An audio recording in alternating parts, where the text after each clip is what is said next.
وعلیکم السلام۔ اس پوسٹ کے اندر شرک، بدعت اور جھوٹ کو اکٹھا کر دیا گیا ہے۔ یہ خالص شیطانی پوسٹ کسی نے بنائی ہے۔ اس کے اندر ایک تو یہ گنبد دکھایا جا رہا ہے، گنبد جو شرک کی علامت ہے، بت پرستی کی علامت ہے، تو لہٰذا یہ شرکیہ پوسٹ ہے۔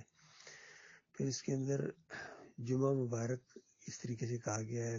اب یہ رواج پکڑتا جا رہا ہے، جس طرح لوگ عید مبارک کہتے ہیں ایک دوسرے کو، اسی طرح جمعہ مبارک کہنا شروع ہو گیا۔ یہ صحابہ کے دور میں نہیں تھا، تو ظاہری بات ہے کہ عقیدت سے اور ثواب سمجھ کے کرتے ہیں، تو یہ بدعت بھی ہے۔ اور تیسری بات جو اس کے اندر جھوٹ بہت بڑا گڑھا گیا ہے کہ جو جمعے کے دن وفات پائے گا اس سے پتہ نہیں عذاب قبر سے وہ بچ جائے گا، اور پتہ نہیں اتنے شہیدوں کا اس کو ثواب ملے گا۔ یہ ساری جھوٹی باتیں ہیں۔ وقت کوئی بھی مقرر ہے، جان چھوٹے گی اپنے ایمان اور عقیدے سے۔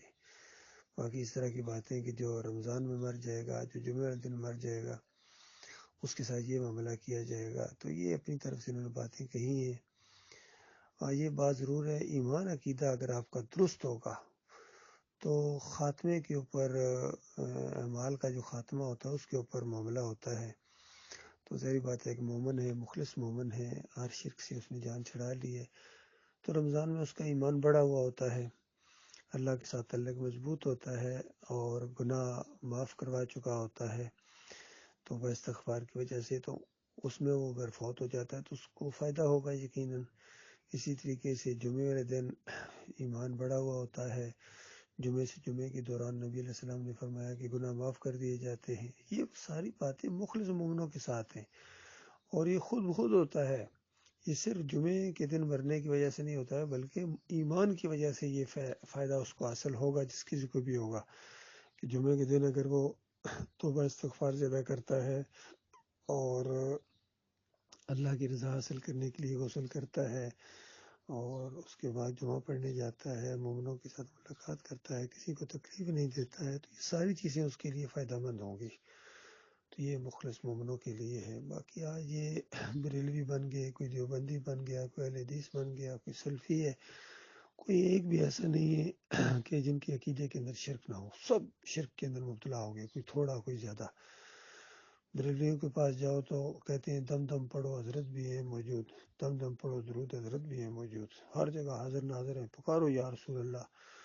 اور میلاد النبی والے دن تو بالکل عیسائیوں کو پیچھے چھوڑ جاتے ہیں، جنم نسٹی جس طرح ہندو مناتے ہیں اس طرح یہ مناتے ہیں، اپنے نبی کا دن مناتے ہیں، حالانکہ یہ نبی علیہ السلام کے زندگی میں کبھی نہیں منایا گیا، نہ صحابہ اکرام کی زندگی میں منایا گیا، نہ تابعین اور تبع تابعین کی زندگی میں یہ دن اس طریقے سے منایا گیا جس طرح یہ مناتے ہیں۔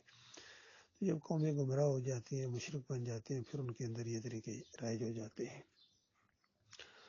تو دیوبندیوں کے پاس جو عقائد علماء دیوبند پڑھو تو وہاں بھی آپ کو واسطے وسیلے ملیں گے، قبروں سے فیض حاصل ہوتا ہے، ان کے صدقے دعا مانگو، قبر سے ہاتھ نکال کے اشرفیوں کی تھیلی پکڑا دی، قبر سے ہاتھ نکل کے حضرت نے مسافہ کیا، قبر سے ہاتھ نکال کے حضرت نے اونٹ کو ذبح کر دیا، سب کچھ یہ شرک آپ کو تبلیغی جماعت کے اندر، فضائل اعمال کے اندر، اور عقائد علماء دیوبند کے اندر، اور چاہے قاسم نانوتوی کی کتاب ہو، آب حیات ہو، یا کوئی کتاب ہو اشرف علی تھانوی کی، گنگوئی کے یہ ملفوظات ہوں، سارے شرک سے بھرے ہوئے ہیں۔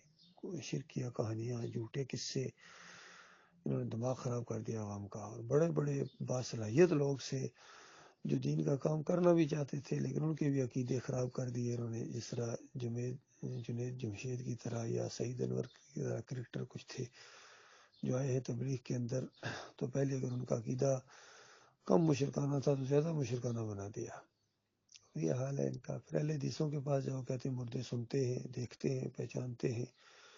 ابن قیم کہتے ہیں 50 سال بعد قبر کے اوپر کوئی پرندہ بیٹھے تو قبر والے کو پتہ ہے کہ چڑھا یا چڑیا ہے۔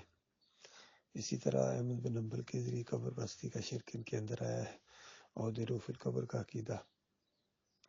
تو یہ سارا شرک ان کے اندر ہی اگرچہ کم ہے، اہل حدیثوں کے اندر، سلفیوں کے اندر ہے تو بہت شدت کے ساتھ۔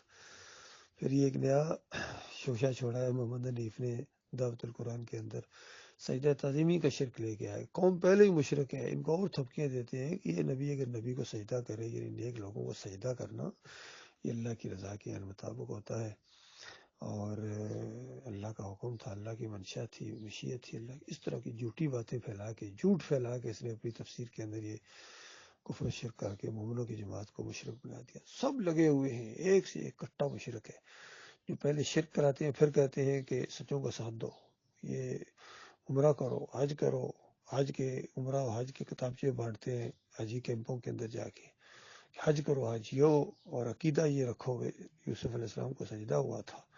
تو بتائیے ان کا ایمان بالکل شرک آلودہ ہے. تو ان کے جمعے نہیں ہیں، ان کے عمرے نہیں ہیں، ان کی حج نہیں ہے، ان کے پر فرض ہی نہیں یہ چیزیں. نہ نماز فرض ہے، صلاۃ ان کے اوپر، نہ جمعہ فرض ہے. ان کے اوپر بس ایک چیز فرض ہے، وہ جہنم کا آگ ہے، ابلتا ہوا لاوا ہے جس کے اندر ہی جائیں گے اگر انہوں نے توبہ نہ کی اسی شرک کے اوپر اگر مر گئے. اللہ تعالیٰ اس خوفناک انجام سے بچائے.